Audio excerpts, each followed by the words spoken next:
Africa has endured droughts, poverty, terrorism, and civil war. Following a long history of colonial exploitation, dictatorship, and political unrest, winds of change are blowing across the African continent. Peace is desperately needed for a new Africa to be built. What does a new Africa mean? It means development. I believe that this event is the first step towards the peace that Africa needs. Africa is the continent of the future, and that future begins today. What kind of new hope and vision do these people want for Africa? What kind of new hope and vision do these people want for Africa?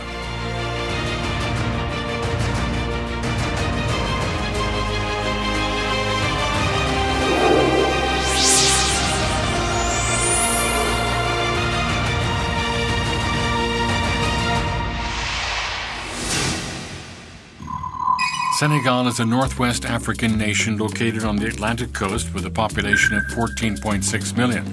Senegal's total surface area is slightly smaller than that of the Korean Peninsula, and it is the central nation of West Africa.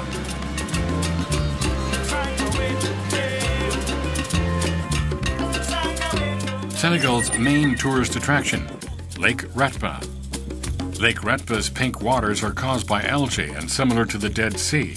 It is known for its high salt content. This is one of the most mysterious and beautiful natural phenomena found in Senegal. 95% of the country's population is estimated to be Muslim. However, Senegal had a Christian president for 20 years, which sets it apart from other Muslim nations.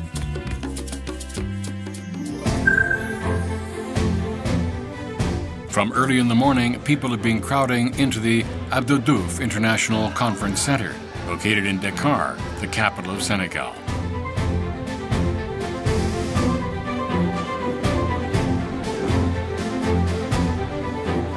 People of all walks of life, including politicians, religious leaders, and tribal chiefs, wearing their traditional attire, crowded into the venue for this event. I spent many months preparing to attend this event. This is the first time I have attended a conference like this to discuss world peace. Here in Africa, we also have many meetings with heads of state and government officials to advocate for a peaceful world. However, the 2018 Africa Summit is different from those meetings because it is a gathering of all people. This summit has been very, very important to us as religious leaders and also as the people of Africa as a whole, because peace is a very fundamental issue in the life of people. The International Center garnered a tremendous amount of attention and participation from the entire African continent. A total of 1,200 Africans, including Senegal President Macky Sall, 20 current presidents and acting presidents, 11 former presidents and prime ministers, 35 national ministers, and countless parliamentarians, religious leaders, tribal chiefs, and youth leaders attended the event. The opening ceremony began with prayers from a Christian bishop and a Muslim imam to symbolize religious harmony, as religious disputes have been a major source of conflict in Africa. That you brought Muslims and Christians together. You brought Jews and Hindus together, including many other religions and different cultures. Because of this, O Heavenly Parent, we know that one day soon you will give us a perfect peace that lasts forever. Monsieur le Président de la République, Mesdames, Messieurs. Esteemed Mr. President, and ladies and gentlemen, Dr. Hak Chan Moon has lived her entire life for peace. Dr. Hak Chan Moon addressed politicians and religious leaders from all over Africa, proclaiming a vision of a new Africa that will attend God. 아프리카의 아픈 과거를 청산하고 서로 소통하고 전쟁이 필요 없는 높고 낮음이 없는 자유, 평등, 평화, 통일의 행복한 아프리카로 만들어가고 싶습니다. 감사합니다. Senegal President Macky Sall responded to this message with a declaration of his support for a new Africa. I believe that the theme of this event, New Africa, Interdependence, Co-prosperity, and universal values, was very wonderful. I believe in a new Africa. I believe in a prosperous Africa. The audience applauded in response to this conviction and determination to work toward a new Africa. The theme of this conference is incredible. Nothing is more important than peace. We can't buy peace with money. We can't measure the value of peace with money. Peace is absolutely necessary for our lives. We've heard from different realities of different countries within the continent of Africa. This will greatly assist us in knowing one another. When you build them together, it will give a fruitful outcome for the benefit of the entire continent as a whole. This determination to revive Africa is well represented by the African Renaissance Monument that was completed in 2010. This monument, which was constructed in commemoration of the 50th anniversary of Senegal's independence, symbolizes the removal of all constraints and advancement toward freedom and prosperity. Senegal, as well as the rest of the African continent, is at the peak of its construction and development. However, the obstacle to this effort comes from within the nations. We are living in a world of chaos caused by violence. Armed terrorists are committed to this kind of violence. We are also living in a world where national leaders maintain their political authority, even after their term ends, and the Constitution is far removed. All of these issues pose a threat to peace. This year alone, 13 people were killed by gunfire from armed forces in Senegal, a comparatively safe nation. Furthermore, acts of terror that have occurred in Somalia and other nations pose a threat to peace and development throughout the continent. We must take a step further if we wish to develop. The most important task is to raise the consciousness of the people. People must realize the necessity in dissolving the factors that hinder peace. In the midst of these circumstances, Dr. Hak Jahan Moon brought a vision of peace and prosperity to Africa. 실질적으로 나는 아프리카 최남단에 있는 희망봉에서부터 아프리카 대륙을 거쳐 유럽 대륙, 유라시아, 아시아로 해서 한국으로 통하는 평화 고속도로를 제창합니다. For you to go from one nation to the other, you must be stopped at the border, and you have to take almost 3 or 4 hours. Yet in the same Africa, when you go to Europe, it's an expressway. You move from one country to the other because there's no unity. For us to see a new Africa is to fight disunity. In the following session, the Sema Ul Undong, or the New Community Movement, was introduced as an example of the direction that Africa can take. The session also promoted the utilization of Africa's strengths, particularly the coffee industry, to achieve self-sustained economic growth. We will work harder to establish a nation of democracy and sound government in order to usher in a brighter future for Africa. We can follow Korea's example of rising in the 1960s as a strong nation despite the obstacles. If we can walk a similar path as Korea, Africa will be able to develop and grow. This is our hope, and machinery is already on. Many MOU has been signed already. We learn from each other, and we learn also from Unification Family. We learn from also the same old exemplary way of doing things, and we want to implement those MOU. Media from Senegal and other African nations competed to cover the event. Alors, on a parlé d'une Afrique nouvelle. Today, we discuss the idea of a new Africa. A new Africa will have no civil war or conflicts. Democracy will be established, and future generations will live in prosperity and keep pace with globalization. Many African politicians attended this conference prepared to discuss world peace. This event was broadcast live through Senegal's national news station RTS and covered in newspapers and magazines all across the African continent. TV5 from France also covered the event and broadcasted it in Europe. 신아프리카 공영과 보편적 가치라는 주제로 세계 평화통일 가정연합. Korean news outlets also spread the news of Africa's renewed convictions to the Korean people.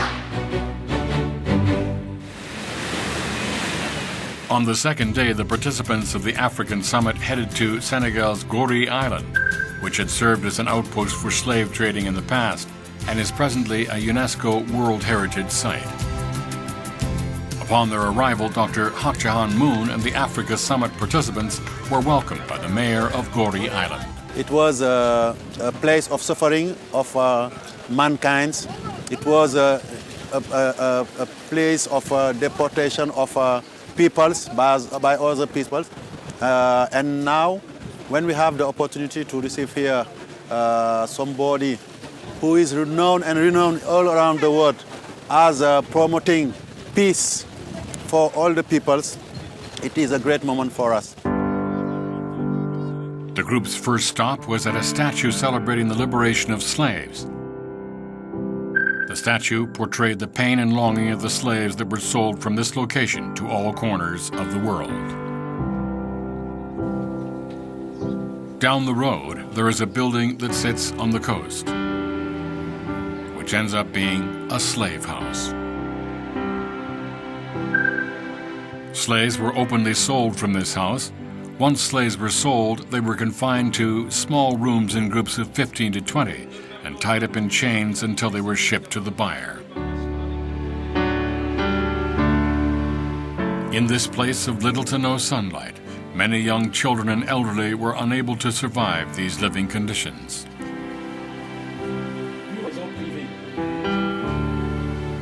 A door lies at the end of the hall, and the slaves who exited this very door never returned. The slave's suffering would reach its peak at the ocean. The slaves would be herded onto boats like packs of animals in chains, and 40% of them would not survive the trip.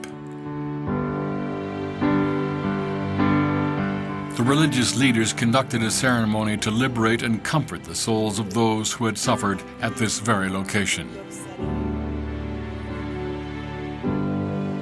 Together they prayed that the suffering and pain of these slaves could be transformed into seeds of peace, that their spirits could experience eternal freedom.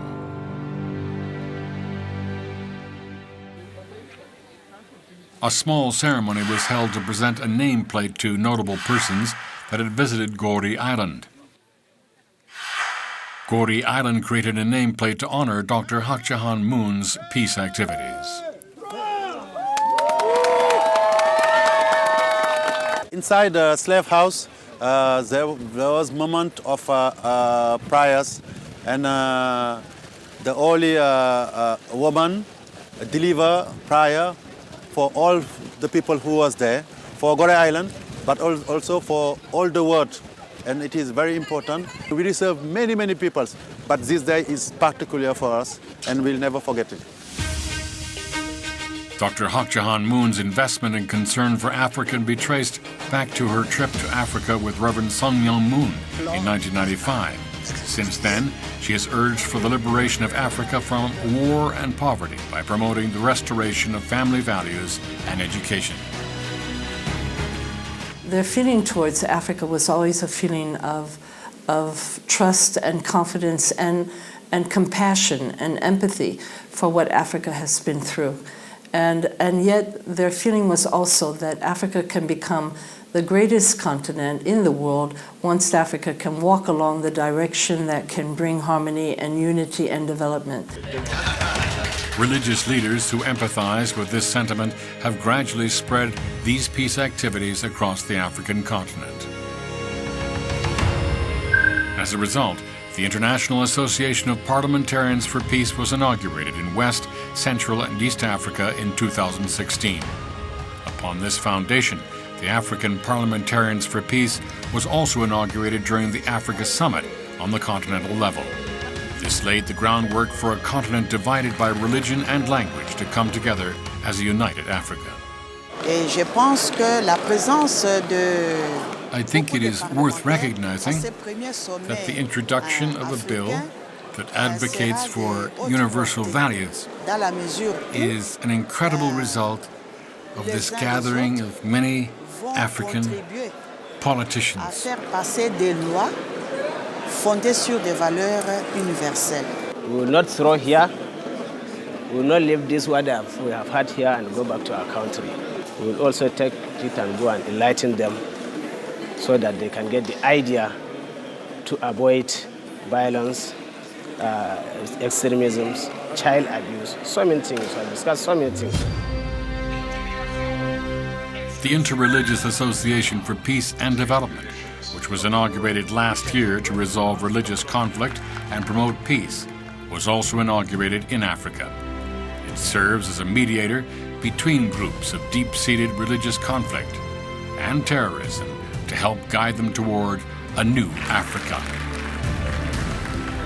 International Association of Religious Leaders for Peace and Development is something that has been overdue, and it is the first page that has been opened to try and give power also to religion as far as decisions regarding peace and development are concerned.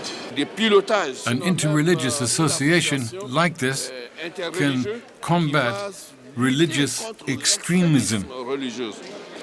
We must pay more attention to these issues. As religious leaders, we need to raise our voices and condemn this extremism. The most influential tribal leaders of Africa also formed an association for peace.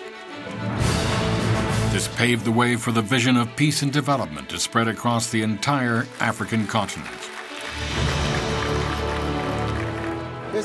I want to thank Reverend Sun Myung Moon and Dr. Hak Jahan Moon for giving us this great opportunity and teaching all people about peace.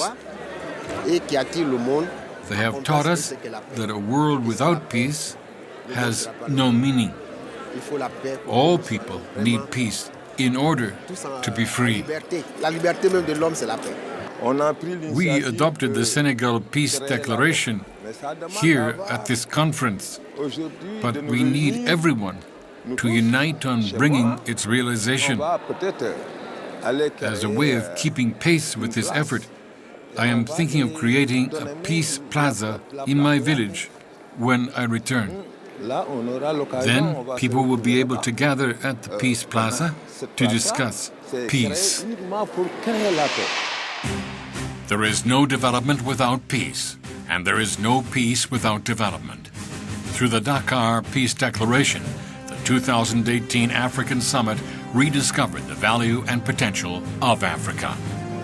In a new Africa, there would be no conflict and all African nations would work together. I believe that a new Africa would have equality, justice, and no corruption. Africa may have been a forgettable continent,